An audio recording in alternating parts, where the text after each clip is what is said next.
นั้น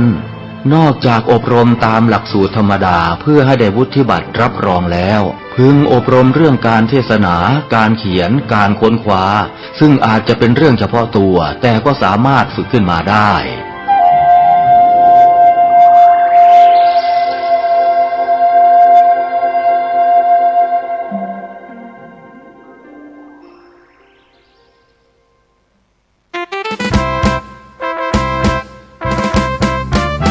ทัทมาโนปิโยโหติผู้ฮือย่อมเป็นตี้ฮักของคนและเทวดาทั้งหลายโรงเรียนธรรมราชศึกษาวัดพระสิงห์วรมหาวิหารจังหวัดเชียงใหม่ขอน้อมเจิญท่านคหบดีผู้ใจบุญนายทุนผู้ใจดีร่วมพิธีทอดถวายผ้าป่าข้าวสารอาหารแห้งเครื่องปรุงรสสมทบทุนโครงการอาหารกลางวันนักเรียนโรงเรียนธรรมราชศึกษาในวันอังคารที่12สิงหาคมพุทธศักราช2568ตั้งแต่เวลา 9 นาฬิกาเป็นต้นไปท่านสามารถรับเป็นเจ้าภาพข้าวสารอาหารแห้งเครื่องปรุงรสซึ่งได้จัดไว้เป็นชุดดังนี้ชุดน้อยชุดละ250 บาทชุดใหญ่ชุดละ500 บาทหรือบริจาคอุปถัมภ์ตามกำลังศรัทธาได้ที่โรงเรียนธรรมราชศึกษาวัดพระสิงห์วรมหาวิหารบัญชีธนาคารกรุงไทยเพื่อทุนอาหารกลางวันนักเรียนโรงเรียนธรรมราชศึกษาเลขบัญชี 540-023-9692 ติดต่อสอบถามรายละเอียดเพิ่มเติมได้ที่ท่านพระครูปริยัติกิจจาภิวัตรโทรศัพท์089-264-2485หรือที่นายอาทิตย์นอคำมาโทรศัพท์098-853-7071ได้ตั้งแต่วันนี้เป็นต้นไป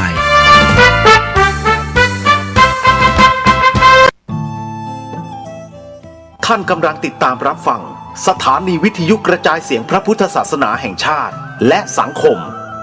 คลื่นเพื่อการศึกษาพระพุทธศาสนาและวัฒนธรรมระบบ FM 104.5 เมกะเฮิรตซ์รายการต่อไปเป็นรายการคดีโลกคดีธรรม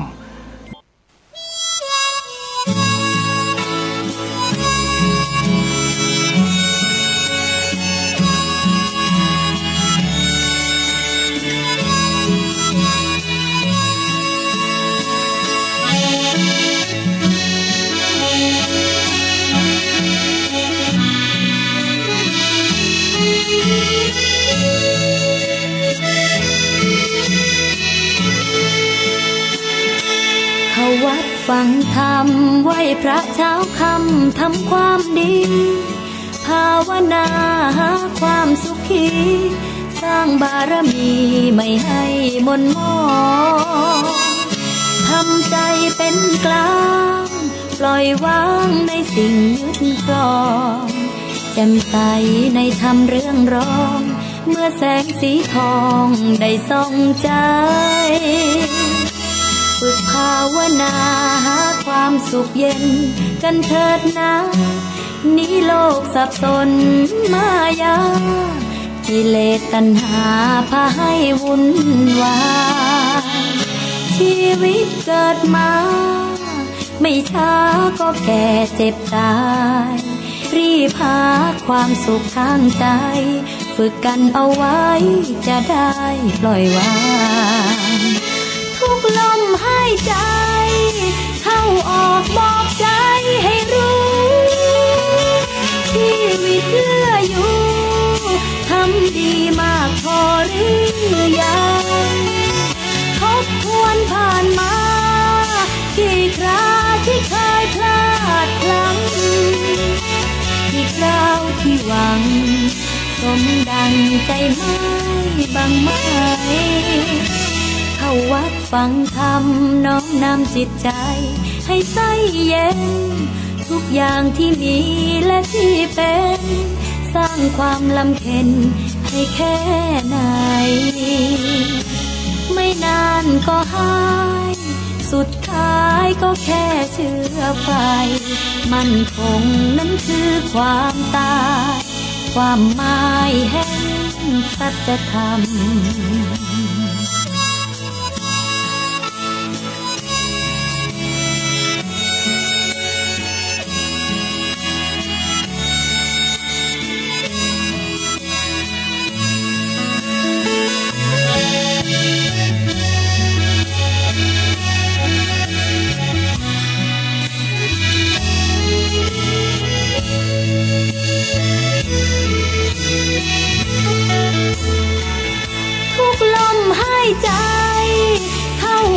บอกใจให้รู้ชีวิตเหลืออยู่ทำดีมากพอหรือยังทบทวนผ่านมากี่คราที่เคยพลาดพลั้งกี่คราวที่หวังสมดังใจไม่บางไหมเข้าวัดฟังธรรมน้อมนำจิตใจให้ใสเย็นทุกอย่างที่มีและที่เป็นสร้างความลำเค็ญให้แค่ไหนไม่นานก็หายสุดท้ายก็แค่เชื้อไฟมั่นคงนั้นคือความตายความหมายแห่งสัจธรรม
รับฟังรายการคดีโลกคดีธรรมและรายการธรรมะสาระดีๆจากสถานีวิทยุพระพุทธศาสนาแห่งชาติคลื่นต่างๆที่รวมกันอยู่ในแอปพลิเคชันนี้ได้48สถานีแอปพลิเคชันชื่อว่าวิทยุพุทธศาสนาทั่วไทยแอปพลิเคชันนี้พัฒนาขึ้นโดยวัดป่าจริยธรรมอำเภอนาด้วงจังหวัดเลยสาธุชนที่ต้องการจะสนับสนุนการทำงานด้านการเผยแผ่ธรรมะก็สามารถร่วมบุญกันได้ที่วัดป่าจริยธรรมอำเภอนาด้วงจังหวัดเลยซึ่งที่วัดป่าจริยธรรมนั้นนอกจากจะมีกิจกรรมงานเผยแผ่ธรรมเป็นปกติแล้วในเดือนสิงหาคมนี้มีกิจกรรมพิเศษเกิดขึ้นที่วัดป่าจริยธรรมจะขอเชิญชวนศรัทธาสาธุชนไปร่วมกันเป็นจิตอาสาในงานหมู่บ้านรักษาศีล5ซึ่งวัดป่าจริยธรรมจะจัดให้มีขึ้นในนามของอำเภอนาด้วงในวันที่26สิงหาคมที่จะถึงนี้ญาติโยมท่านใดที่จะร่วมกิจกรรมสนับสนุนส่งเสริมให้กิจกรรมนี้ดำเนินไปด้วยความราบรื่นเรียบร้อยดีงาม แล้วเป็นการสนับสนุนการทำงานของวัดป่าจริยธรรมด้วย ให้ติดต่อสอบถามไปที่เจ้าอาวาสหมายเลขโทรศัพท์ 083-327-5700 วัดป่าจริยธรรมจะจัดงานบุญกฐินหลังออกพรรษา1 วันซึ่งในปีนี้ตรงกับวันที่8 ตุลาคมขอเรียนเชิญสาธุชนร่วมทำบุญงานกฐินปีนี้กับวัดป่าจริยธรรมได้ในวันที่8 ตุลาคมจากนั้น11 ตุลาคมร่วมบุญกฐินที่วัดหนองกายตำบลสันป่ายางอำเภอแม่แตงจังหวัดเชียงใหม่วัดหนองกายกำลังสร้างอุโบสถทรงเจดีย์พุทธคยาบุญกฐินปีนี้ก็จะได้นำปัจจัยบริวารกฐินมาร่วมสร้างอุโบสถทรงเจดีย์พุทธคยาจำลองให้แล้วเสร็จใครจะร่วมเป็นเจ้าภาพบุญกฐินปีนี้ติดต่อสอบถามเข้าไปได้ที่วัดหนองกายหมายเลขโทรศัพท์ 053-374-488-9 หรือ 081-765-6469 และในวันเดียวกันนั้นคือ11-12 ตุลาคมที่วัดบ้านปลาคูนตำบลท่าหาดยาวอำเภอโพนทรายจังหวัด101จัดงานบุญกฐินในปีนี้ที่วัดบ้านปลาคูนสาธุชนท่านใดที่จะร่วมบุญเป็นเจ้าภาพบุญกฐินสามัคคีปีนี้สอบถามรายละเอียดไปได้ที่ 081-183-9690 วันที่ 18-19 ตุลาคมมีงานบุญกฐินที่วัดศรีอุดมวงศ์ตำบลศรีสงครามอำเภอวังสะพุงจังหวัดเลยขอเรียนเชิญศรัทธาสาธุชนชาวจังหวัดเลยและจังหวัดอื่นๆที่มีศรัทธาจะร่วมบุญเป็นเจ้าภาพกฐินกับวัดศรีอุดมวงศ์ปีนี้ขอเชิญได้โทรศัพท์สอบถามที่หมายเลข 089-840-4968 ถัดจากนั้นไปก็คือวันที่26 ตุลาคมงานบุญกฐินที่วัดอารามมงคลตำบลยางตลาดอำเภอยางตลาดจังหวัดกาฬสินธุ์วัดอารามมงคลเป็นสำนักเรียนพระปริยัติธรรมมีสามเณรศึกษาเล่าเรียนอยู่ในวัดนี้หลายรูปญาติโยมที่จะร่วมบุญกฐินปีนี้ก็เท่ากับได้สนับสนุนส่งเสริมการศึกษาเล่าเรียนพระปริยัติธรรมให้แก่พระภิกษุสงฆ์สามเณรที่วัดอารามมงคลนี้ด้วย26 ตุลาคมนี้ขอเรียนเชิญได้ร่วมบุญกฐินกันหมายเลขโทรศัพท์วัดอารามมงคล 084-034-4606 และ 094-281-999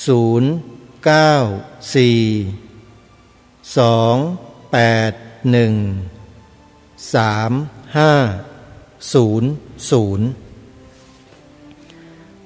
ามชุกตำบลสามชุกอำเภอสามชุกจังหวัดสุพรรณบุรีจัดงานบุญกฐินและบวชเนกขัมมะปฏิบัติธรรมต่อเนื่องระหว่างวันที่2 ถึง 5 พฤศจิกายนท่านใดจะร่วมรับเป็นเจ้าภาพกฐินสามัคคีที่วัดสามชุกติดต่อสอบถามที่หมายเลขโทรศัพท์089-000-8462นี่ก็เป็นงานบุญกฐินของวัดต่างๆที่ได้ประกาศให้ทุกท่านได้รับทราบแต่เนิ่นๆเพื่อเราจะได้เตรียมความพร้อมในการทำบุญกันสวนป่าสามัคคีธรรมตำบลบ้านผืออำเภอจอมพระจังหวัดสุรินทร์ได้ประกาศเชิญชวนญาติโยมสาธุชนร่วมเป็นเจ้าภาพทำรั้วให้แก่สวนป่าจำนวน20 ม้วนเป็นรั้วลวดถักเป็นตะแกรงนะโยมนะม้วนหนึ่งยาว50 เมตรม้วนละประมาณ 1,000 บาทเศษๆถ้าใครสามารถรับเป็นเจ้าภาพเป็นม้วนได้ก็สามารถสั่งแล้วส่งเข้าไปที่สวนป่าสามัคคีธรรมได้เลยยินดีรับเป็นสิ่งของนะโยมนะถ้าใครจะร่วมบุญก็ติดต่อ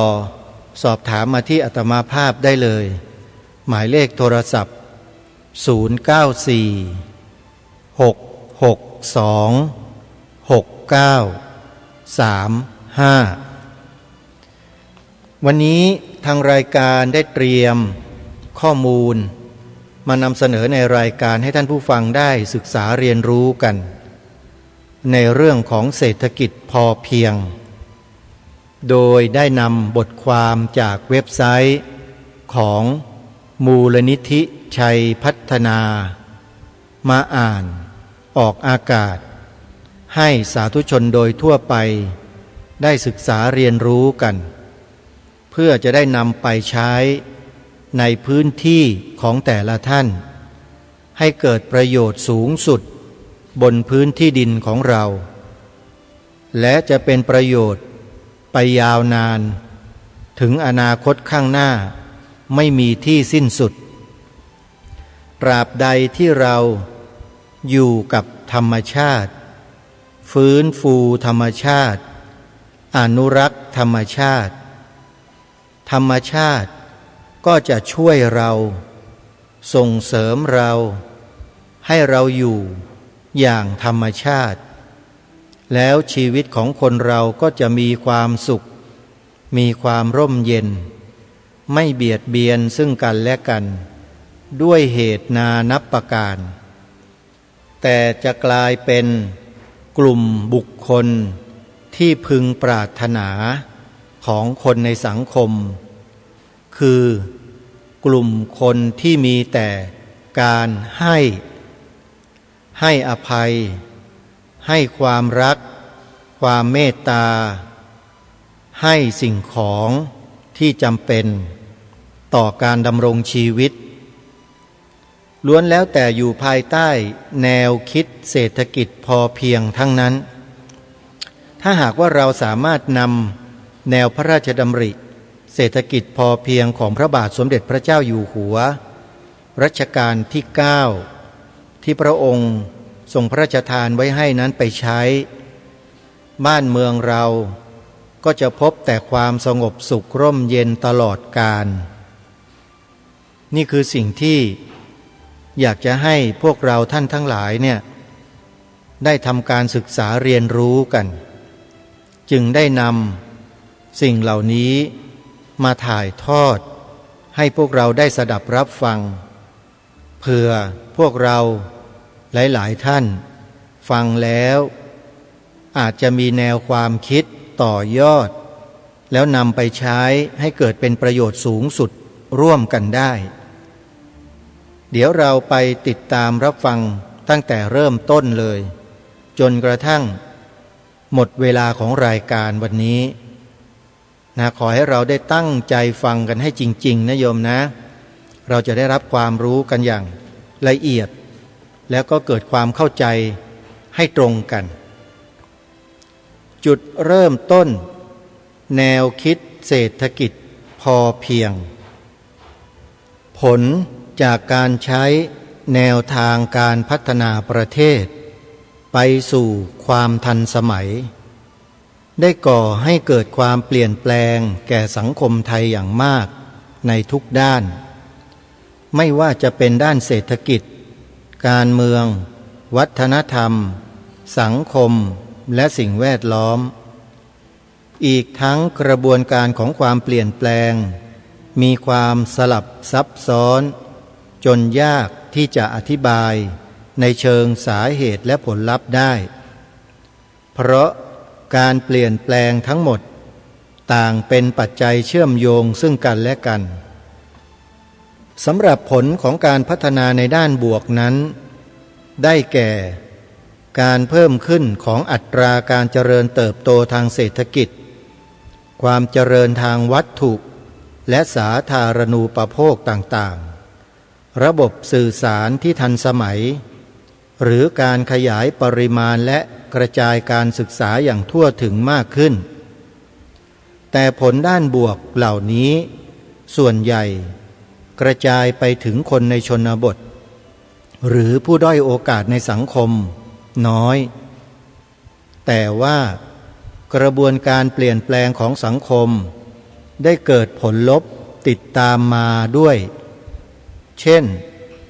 การขยายตัวของรัฐเข้าไปในชนบทได้ส่งผลให้ชนบทเกิดความอ่อนแอในหลายด้าน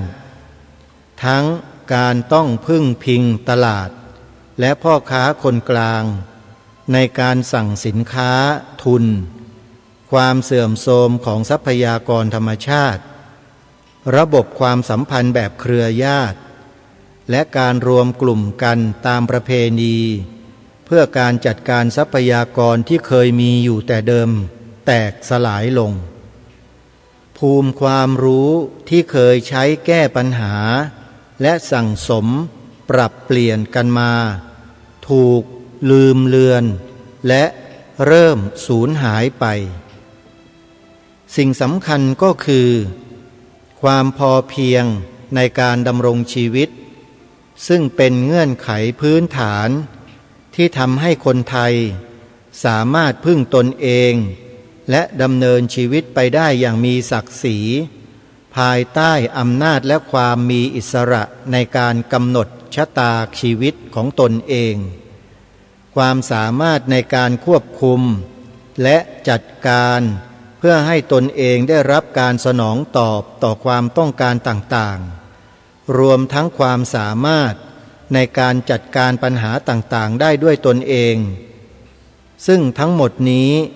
ถือว่าเป็นศักยภาพพื้นฐานที่คนไทยและสังคมไทยเคยมีอยู่แต่เดิม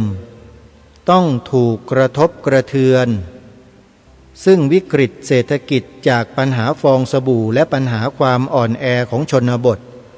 รวมทั้งปัญหาอื่นๆที่เกิดขึ้นล้วนแต่เป็นข้อพิสูจน์และยืนยันปรากฏการณ์นี้ได้เป็นอย่างดีอันนี้เป็นจุดเริ่มต้นของแนวความคิดเศรษฐกิจพอเพียงโดยข้อมูลดังกล่าวนี้ได้ชี้ให้เราเห็นชัดลงไปเลยว่าสภาพสังคมไทยของเราได้เปลี่ยนแปลงไปอย่างมากพัฒนาไปทางด้านเศรษฐกิจสังคมการเมืองที่เป็นไปในด้านวัตถุนิยมเสียโดยมากแล้วก็ส่งผลกระทบต่อวิถีชีวิตวัฒนธรรมจารีตประเพณีของท้องถิ่นในชนบทที่เคยอยู่รวมกลุ่มกันก็แตกสลายไปและปัญหาเหล่านี้ก็ยังคงแก้ ไม่ถูกจุดเรียกว่าถ้ายิ่งแก้ไม่ถูกจุดแก้ที่ปลายเหตุเนี่ยนะฮะมันก็จะเพิ่มปัญหามากยิ่งขึ้นไปเรื่อยๆทุกวันนี้จะสังเกตเห็นว่าการแก้ปัญหาของสังคมของเราจะแก้กันไปที่ปลายเหตุคือเมื่อประชาชนยากจน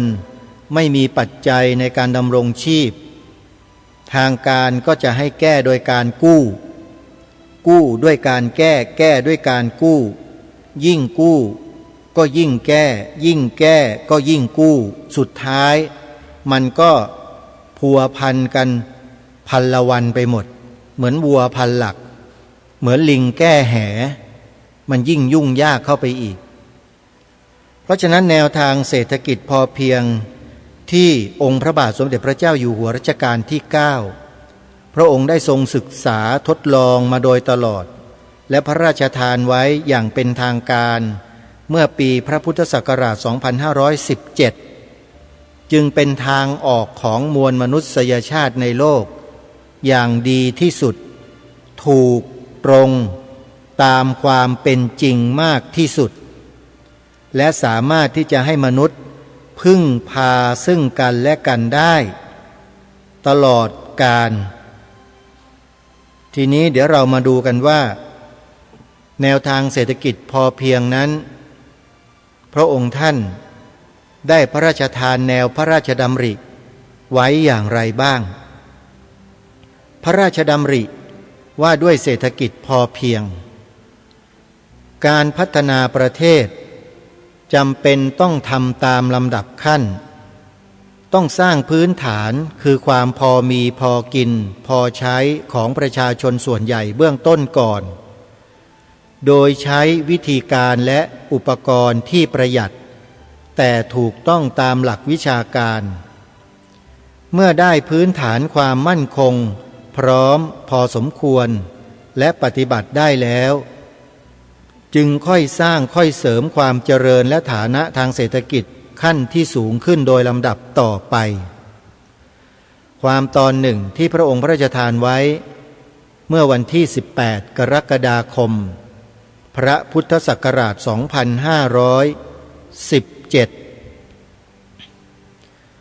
แล้วก็มีบทความเสริมขึ้นมาวรรคต่อมาว่าเศรษฐกิจพอเพียงเป็นแนวพระราชดำริในพระบาทสมเด็จพระเจ้าอยู่หัวที่พระราชทานมานานกว่า30 ปีเป็นแนวคิดที่ตั้งอยู่บนรากฐานของวัฒนธรรมไทยเป็นแนวทางการพัฒนาที่ตั้งบนพื้นฐานของทางสายกลางและความไม่ประมาทคำนึงถึงความพอประมาณความมีเหตุผลการสร้างภูมิคุ้มกันในตัวเองตลอดจนใช้ความรู้และคุณธรรมเป็นพื้นฐานในการดำรงชีวิตที่สำคัญจะต้องมีสติปัญญาและความเพียรซึ่งจะนำไปสู่ความสุขในการดำเนินชีวิตอย่างแท้จริงพิจารณาถึงความตอนนี้แล้วคงไม่สามารถปฏิเสธได้ว่าพระองค์ท่านได้ทรงนำเอาหลักธรรมทางพระพุทธศาสนาเนี่ยมาประยุกต์ใช้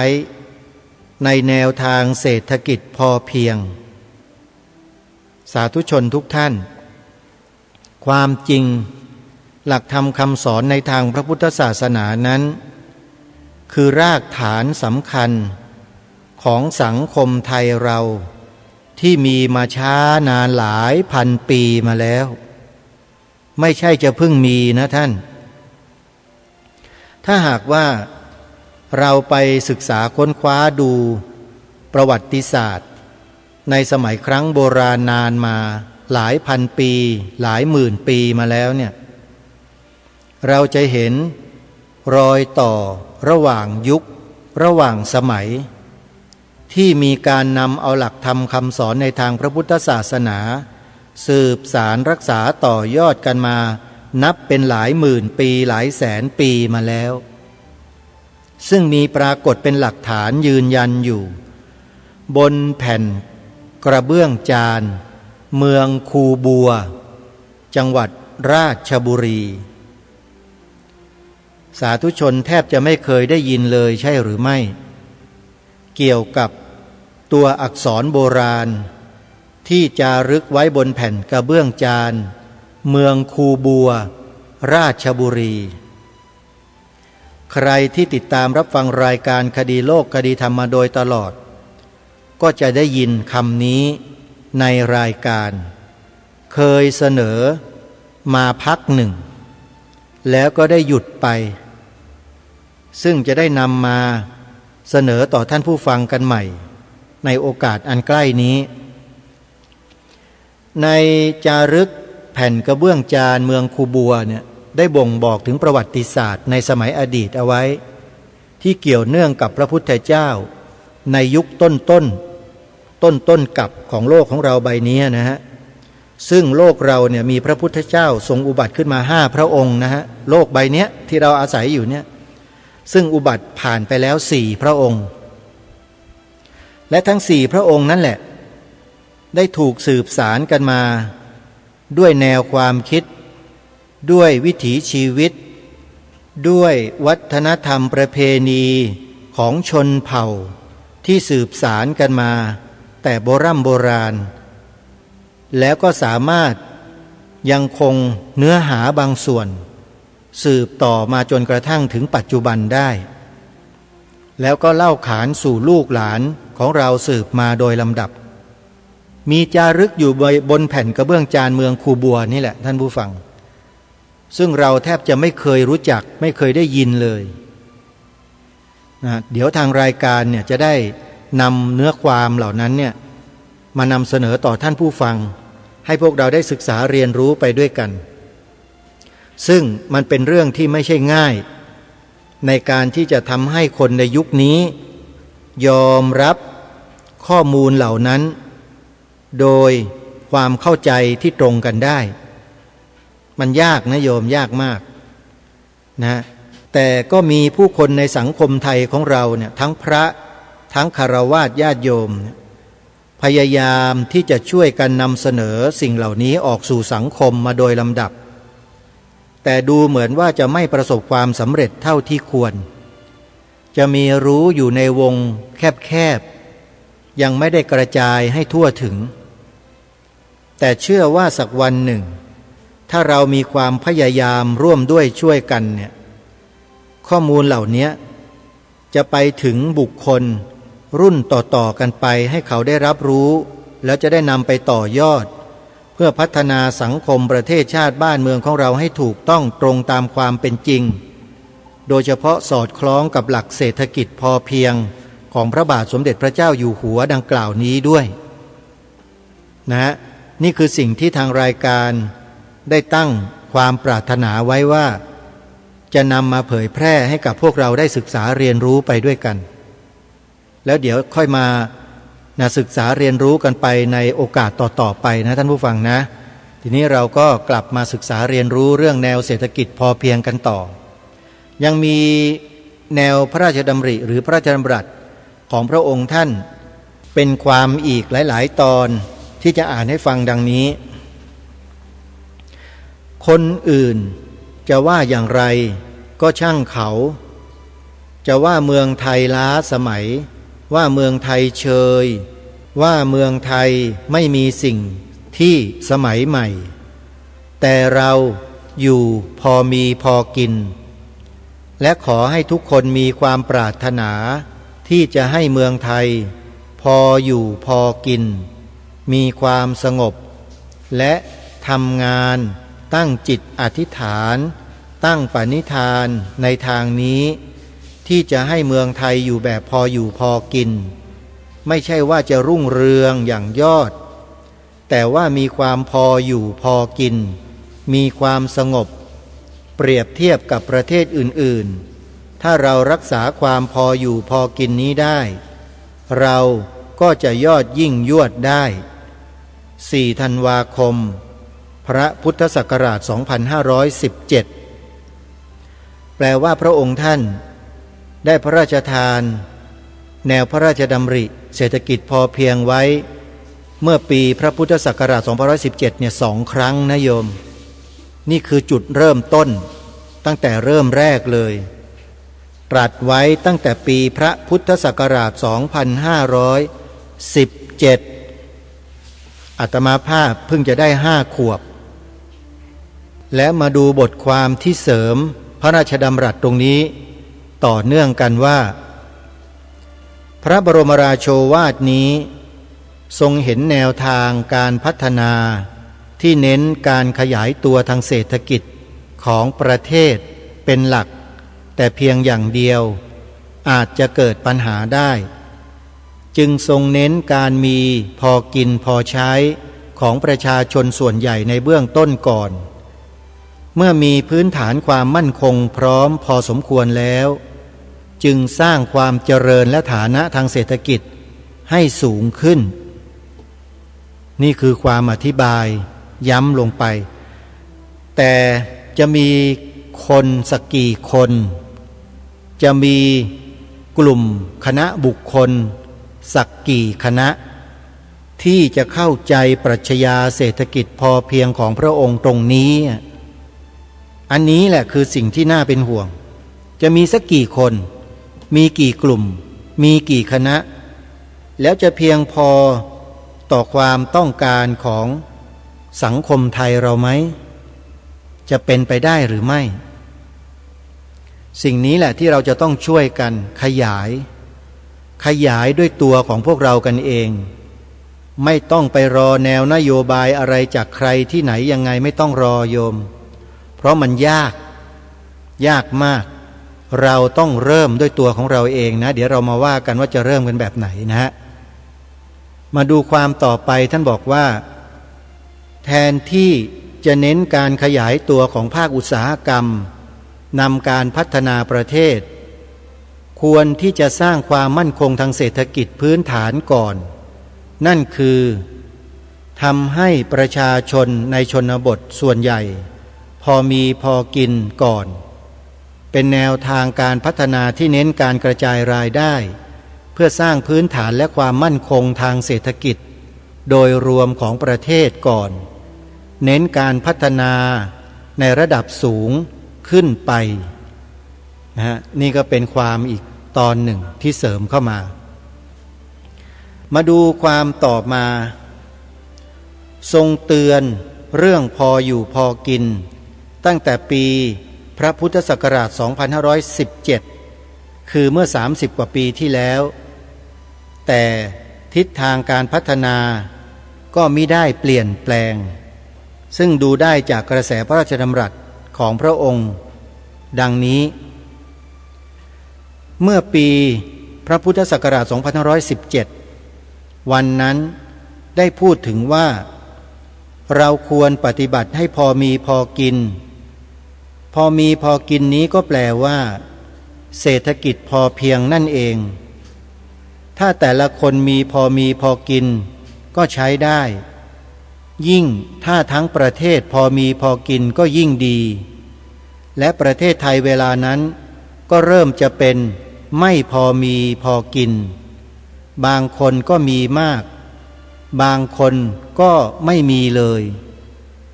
พระราชดำรัส4 ธันวาคมพระพุทธศักราช2541จาก2517มาถึง2541ท่านผู้ฟังลองคิดดูว่ากี่ปีแล้วที่พระองค์ตรัสไว้แต่ประชาชนคนไทยเชื่อพระองค์ไหมในปีนั้นน่ะเป็นปีที่เกิดเศรษฐกิจฟองสบู่เศรษฐกิจล่มสลายทั้งประเทศพระองค์ทรงเตือนมาตั้งแต่ปี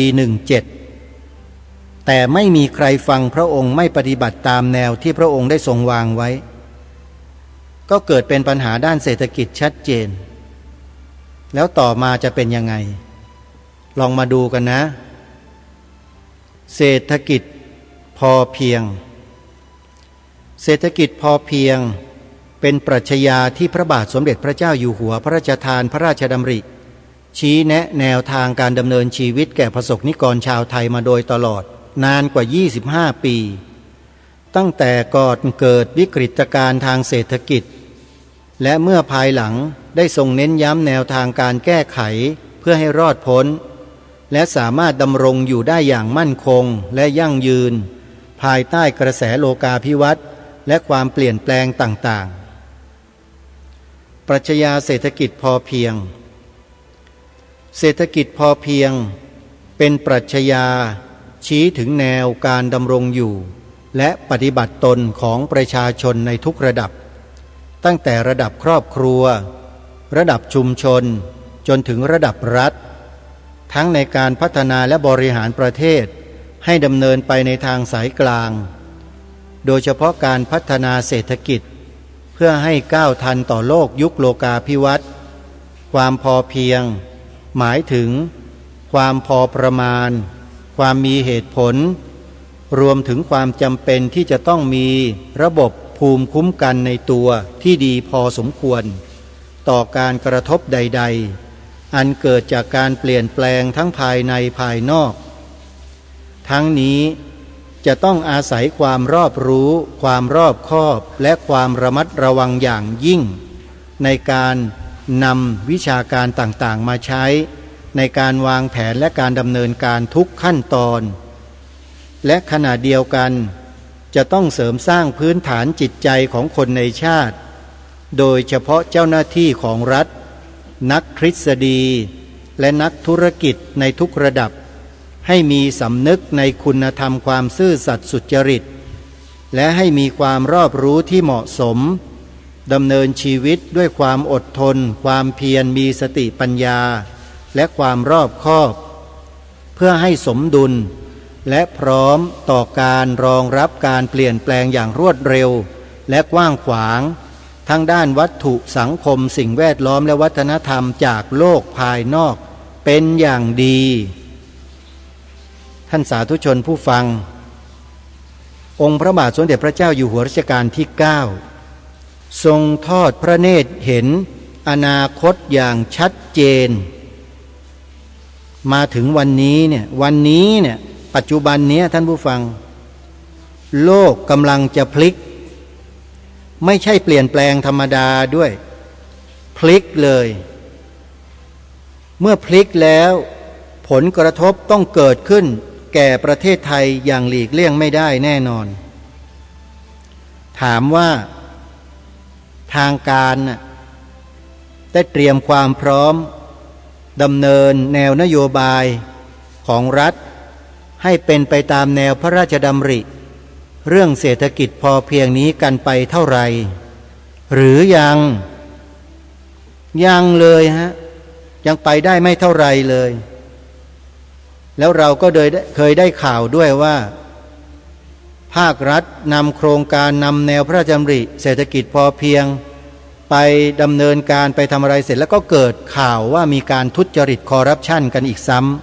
ำนั่นก็หมายความว่าไม่ทำตามแนวพระราชดำริของพระองค์ท่านคือซื่อสัตย์สุจริตไม่มีมันก็ล้มเหลวไม่เป็นท่าเท่านั้นแหละแค่นี้มันก็ไม่ผ่านแล้วท่านผู้ฟังทีนี้แหละโลกของเราในอนาคตอันใกล้ๆเนี้ยมันจะเกิดการพลิกอย่างใหญ่หลวงมโหฬารเลยเศรษฐกิจมันไม่ใช่พังนะแต่มันพลิกกลับหกเขมรตีลังกาไปเลยโยมแล้วเราถ้าไม่มีการวางแผนรองรับชีวิตของคนในสังคมไว้ด้วยแนวเศรษฐกิจพอเพียงของพระองค์ท่านเนี่ยแล้วเราจะอยู่กันยังไงอยู่กันอย่างไรท่านเพราะฉะนั้นในปี2 ปี3 ปีนี้นะตัดสินใจเดี๋ยวนี้เลยกลับไปในบนที่ดินของเราเดี๋ยวนี้ไปพลิกไปฟื้นไปทำให้เกิดเป็นผลผลิตที่สามารถพึ่งพาอาศัยให้พอมีกินพอมีใช้ตามแนวพระดำริของพระองค์ท่านให้ได้แล้วเราจะรอดกันทั้งหมดนี่คือเรื่องจริงไม่ใช่เรื่องที่เรามาพูดกันเล่นๆนะท่านผู้ฟังเป็นเรื่องจริง100%เพราะต่อไปเนี่ยระบบเศรษฐกิจมันจะล่มแบบไม่เป็นท่าเลย คนจะตกงานกันทั้งโลกไม่ใช่ตกเฉพาะประเทศเราอย่างเดียวนะความแร้นแค้นมันจะเริ่มบีบเข้ามาสู่ประชาชนคนที่เป็นมนุษย์ในโลกนี้ทุกหัวระแหงทั่วโลกเพราะมันมีสิ่งที่เป็นปรากฏการณ์ใหม่ๆนะเกิดขึ้นมาทดแทนมนุษย์ของเราแล้วมนุษย์ก็จะถูกเลิกจ้างนะโยมเพราะฉะนั้นการพัฒนาอุตสาหกรรมแนวเศรษฐกิจที่ไม่พอเพียงทั้งหลายทั้งปวงเนี่ยจะล่มสลาย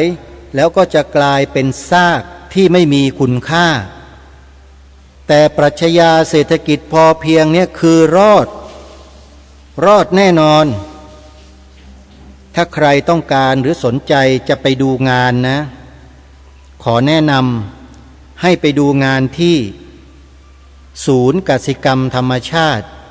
มาบเอื้องอำเภอบ้านบึงจังหวัดชลบุรีของอาจารย์ยักษ์ไปดูได้เลยแนวทางเศรษฐกิจพอเพียงดำรงตนได้อยู่อย่างพอกินพอใช้ถ้ามีมากก็จำหน่ายถ้ามีเหลือก็จ่ายแจกนี่แหละเขาเรียกว่าซื่อสัตย์สุจริตมีคุณธรรมมีความเพียรมีสติมีปัญญามีความรอบคอบความอดทนตรงตามแนวเศรษฐกิจพอเพียงของพระองค์ท่านทุกอย่างมันรอดจริงๆนะอย่าทำเป็นเล่นไปนะท่านผู้ฟังนี่คือทางรอดของพวกเราคนไทยนะประเทศไทยเป็นเจ้าของแนวความคิดเศรษฐกิจพอเพียงเป็นเจ้าของฮะแต่ถ้าประชาชนคนในประเทศนี้ไปไม่รอดเอาตัวเองไม่รอดเนี่ยอายเขาทั้งโลกเลยนะจริงนะโยมเพราะฉะนั้นอย่ารีรออะไรกันอยู่เลยท่านใครที่มีที่ดินอยู่ว่างๆเปล่าๆเนี่ยดำเนินการตั้งแต่วันนี้เดี๋ยวนี้เลยจอบเสียมพืชผักผลไม้ปลูกลงไปในดินดูแลให้เขาเจริญเติบโตด่วนที่สุดปี2ปี3ปีได้ผลแล้ว2ปี3ปีนี้คอยดูนะใครไม่ทำแบบนี้นะที่พระองค์ท่านตรัสไว้นะจะหนักแสนสาหัสเลยจะหนักแสนสาหัสยังไม่เคยเกิดขึ้นในโลกมาก่อนมันจะมีสงครามโลกมีอะไรต่อไม่อะไรถาโถมเข้ามาทำให้มวลมนุษยชาติในโลกนี้ถูกเบียดเบียนสารพัดสารเพกันเต็มไปหมดเลยแล้วอาจจะเกิดการอพยพครั้งใหญ่จากประเทศต่างๆเนี่ยเข้ามาอยู่ในประเทศไทยเราอย่างมโหฬารแล้วทีนี้จะทำยังไงกันถ้าเราไม่รีบทำตัวของเราเองบ้านเมืองของเราเองเนี่ยให้เป็นบ้านเมืองที่พออยู่พอกินพอใช้ตามแนวพระราชดำริของพระองค์ท่านถ้าเราไม่ทำอย่างนั้นเราจะแก้ปัญหาสถานการณ์เหล่านั้นอย่างไรมันจะไปกันไม่รอดนะโยมนะนี่ขอฝากไว้จริงๆให้พวกเราได้ช่วยกันนะสืบสารรักษาต่อยอดอย่ารอช้านะท่านผู้ฟังนะแล้วเดี๋ยววันพรุ่งนี้มาติดตามรับฟังข้อมูลด้านเศรษฐกิจพอเพียงกันต่อวันนี้เวลาของรายการหมดลงแล้วต้องขอสมมุติยุติรายการไว้แต่เพียงเท่านี้พบกับรายการได้ใหม่ในวันต่อไปขอความสุขความสวัสดีในธรรมแห่งองค์สมเด็จพระบรมศาสดาสัมมาสัมพุทธเจ้าจงปรากฏเกิดมีขึ้นในจิตใจของท่านผู้ฟังทุกท่านทุกคนเทินขอเจริญพรกล้าคิดก็ต้อง